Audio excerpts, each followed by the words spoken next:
ভারত তো পাকিস্তানে হামলা চালালো এবং সেই হামলা চালাতে যে উল্টা যে উষ্টা খাইতে হবে এটা বুঝতে পারেনি। খবর কয়েকটার শিরোনাম দেখলে বুঝতে পারবেন।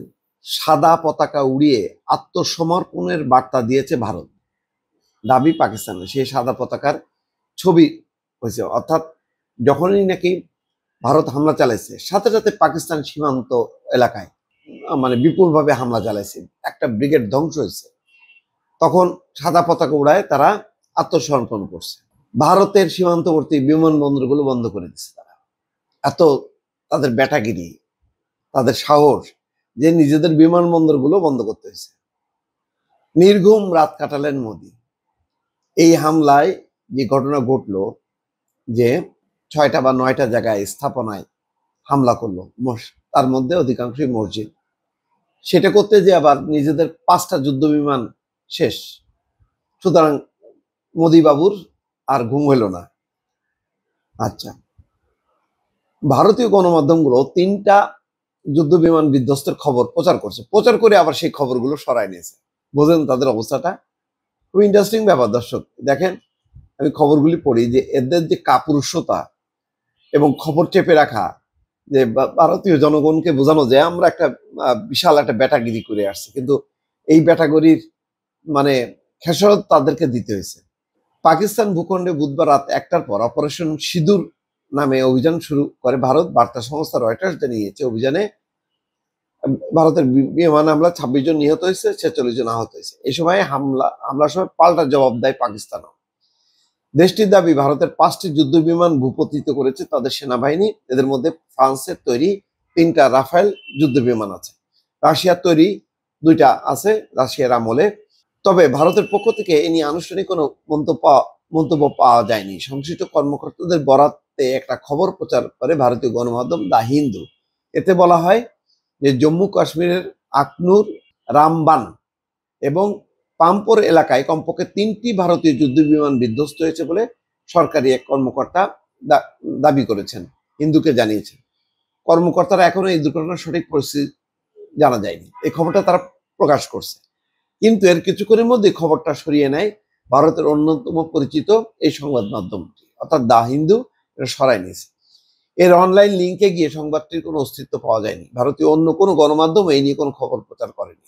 তো বোঝেন তাদের মানে, অর্থাৎ তারা যে একটা ধরা খাইলো, এই ধরা খাওয়ার খবরটা তারা এখন আর প্রচার করতে চায় না। তারপরে কি করছে, ভারতের এই যে অপারেশন সিঁদুর নামে যে হামলা চালাইছে তারা, এর প্রেক্ষিতে বুধবার ভোর থেকে উত্তর এবং পশ্চিম সীমান্তে ভারতের বেশ কয়েকটি বিমানবন্দর বন্ধ করে দেওয়া হয়। বহু উড়োজাহাজের ফ্লাইট বাতিল করা হয়েছে, বিমান চলাচল নিয়ন্ত্রণ করা হচ্ছে, আন্তর্জাতিক ফ্লাইট অন্য পথে ঘুরিয়ে দেওয়া হচ্ছে। ভারত পাকিস্তান সংঘাত পরিস্থিতিতে এই সিদ্ধান্তগুলো, অর্থাৎ ফ্লাইট ওঠানামার এই সিদ্ধান্তগুলো বেসামরিক বিমান পরিবহন সংস্থাগুলোর পক্ষ থেকে জানানো হয়েছে। Air India Express, IndiGo, Spice জেটের মতো সংস্থাগুলো যাত্রীদের সুবিধার্থে এসব বিবৃতি জারি করেছে। শ্রীনগর বিমানবন্দর থেকে আজ বুধবার কোনো উড়োজাহাজ উঠবে না, কোনো উড়োজাহাজ নামবেও না। তাহলে বোঝেন অবস্থা, যে উল্টা যে আমি বারবার বলছিলাম যে ধরা খাইছে, সেই ধরা খাওয়ার আরেকটা প্রমাণ।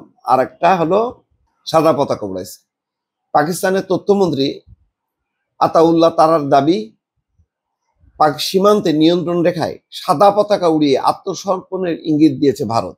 বুধবার সকাল 7টায় তিনি কথা জানান। তার ভিডিও বার্তায় ফুটেজের পেছনে সাদা পতাকা উঠতে দেখা যায়। পাকিস্তানের সংবাদ মাধ্যম পিটিভির শেয়ারকৃত ভিডিওতে সীমান্তে সাদা পতাকা উড়ানোর চিত্র দেখা যাচ্ছে। পাকিস্তানের তথ্য সম্প্রচার মন্ত্রী তারার বলছেন যে সাদা পতাকা উড়িয়ে ভারত পরাজয় স্বীকার করেছে। ডনের প্রতিবেদনে বলা হয়েছে, ওই এলাকায় পাকিস্তানি সেনাবাহিনী শত্রুপক্ষের বেশ কয়েকটি পোস্টে ব্যাপক ক্ষয়ক্ষতি ঘটিয়েছে। আতাউল্লাহ তারার বলেন, ভারতীয় গণমাধ্যমেও পাকিস্তানের গুলিতে ভেঙে পড়া ভারতীয় বিমান বাহিনীর ধ্বংসাবশেষ দেখা গেছে। ভারতীয় বাহিনী সাধারণ নাগরিকদের উপর হামলা চালালেও পাকিস্তানের সশস্ত্র বাহিনী কেবল সামরিক লক্ষ্যবস্তুতে আঘাত এনেছে এবং সেগুলো ধ্বংস করেছে। দেখেন, তারা মসজিদ এবং পাবলিক প্লেসগুলোতে হামলা চালাইছে, এতে 26 জন মারা গেছে, হয়তো আরো 70-72 জনের কথা বলা হচ্ছে। কিন্তু পাকিস্তান কিন্তু একেবারে টার্গেট করে ওই যে হামলা করতে আসা যে বিমানগুলো সেইগুলোকে ভূপাতিত করছে, এবং কাশ্মীরের ওই অঞ্চলে তারা একটা ব্রিগেড এবং বিভিন্ন সামরিক পোস্ট তারা উড়াই দিচ্ছে, এবং সেখানে 10 জন মারা গেছে। তো সব মিলায় ভারত পাকিস্তানকে হামলা করতে যে একটা বড় ধরনের উষ্টা খাইলো, এই খবরগুলো হচ্ছে তার প্রতিফলন। দর্শক ভালো থাকবেন, আল্লাহ হাফেজ।